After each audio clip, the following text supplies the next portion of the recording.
Alhamdulillahi wassalatu wassalamu ala rasulillahi wa ala alihi wa sahbihi wa mawa'ala amma ba'du. Perkenalkan, nama saya Bunga Tece Nabila, kelas 8 Albiruni dari SMP Tekno Ihsan Kamil Tuban. Hari ini saya akan menceritakan beberapa kejadian yang terjadi pada tanggal 10 Muharram. Kisah yang pertama adalah tentang kisah kelahiran Nabi Isa alaihissalam. Ibunda Nabi Isa bernama Siti Maryam. Maryam dikenal sebagai seorang wanita yang sangat solihah dan mencurahkan seluruh hidupnya hanya untuk beribadah kepada Allah Subhanahu wa Ta'ala dan tidak menikah. Suatu hari, Jibril mendatangi Maryam dengan wujud manusia utuh. Jibril berkata, "Sesungguhnya aku ini hanya utusan Tuhanmu dan aku disuruh untuk memberimu seorang anak laki-laki yang suci." Quran Surat Maryam ayat 19. Mendengar hal itu, Maryam pun sangat terkejut. Bagaimana aku bisa melahirkan seorang anak laki-laki, sedangkan aku bukanlah wanita yang bersuami dan aku mustahil berbuat tajur, kata Maryam.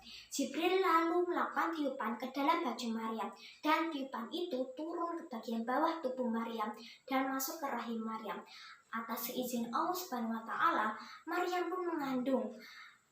Ketika Maryam mengandung, Maryam mengisikan kandungannya ke tempat yang sangat jauh, di mana tidak ada orang satupun. Kesakitan melahirkan yang diderita oleh Maryam membuat Maryam harus bersandar pada pohon kurma. Setelah Nabi Isa dilahirkan, Maryam pun memilih berpuasa berbicara saat menghadapi kaumnya. Ketika orang-orang kafir melihat Maryam sudah mempunyai anak, orang-orang kafir tersebut pun mengejek Maryam dan mengatakan bahwa Maryam telah melakukan perbuatan yang amat mungkar. Ketika Maryam diejek, Maryam hanya bisa menuju ke arah bayinya. Nabi Isa pun berkata, "Sesungguhnya aku ini hanya utusan Allah. Dia memberiku kitab Injil dan menjadikan aku seorang nabi. Dan dia memerintahkan aku untuk mendirikan sholat dan mengeluarkan zakat di saat aku masih hidup. Dan dia memberiku kesejahteraan di mana saja aku berada. Dan dia tidak menjadikanku orang yang sombong lagi celaka. Semoga kesejahteraan selalu ada pada diriku di saat aku dilahirkan, di saat aku meninggal, dan di saat aku dibangkitkan kembali." Itulah kisah Nabi Isa putra Maryam yang menyatakan kebenaran. Kisah yang kedua adalah kisah tentang selamatnya Nabi Ibrahim dari api yang membakarnya. Dahulu kala ada seorang raja bernama Raja Namrud. Raja Namrud mengakui dirinya sebagai Tuhan dan memelihara banyak sekali berhala di istananya. Melihat hal itu, Nabi Ibrahim pun berani melawan Raja Namrud. Nabi Ibrahim memecahkan seluruh berhala yang ada di istana dan menyisakan satu berhala yang paling besar. Melihat hal itu, kaum Najaran Namrud marah kepada Nabi Ibrahim. Mereka menghampiri Nabi Ibrahim dan bertanya soal kehancuran berhala tersebut.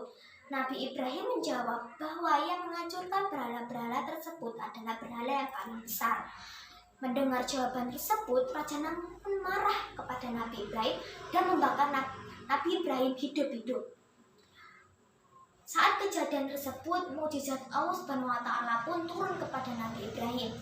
Api yang membakar Nabi Ibrahim menjadi dingin sehingga tidak menyakiti Nabi Ibrahim.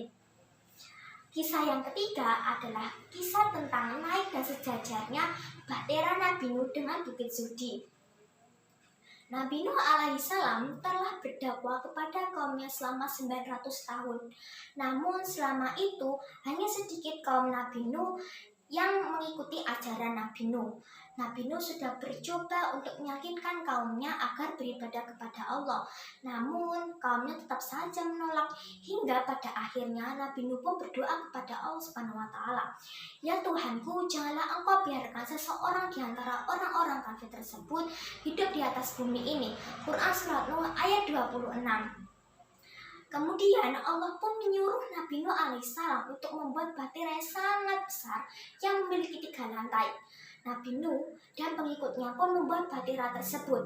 Dalam proses pembuatannya, banyak sekali orang-orang kafir yang menghina Nabi Nuh dan pengikutnya. Bahkan ada yang mengatakan bahwa Nabi Nuh tersebut sudah gila. Namun Nabi Nuh dan pengikutnya tetap melanjutkan membuat bahtera tersebut.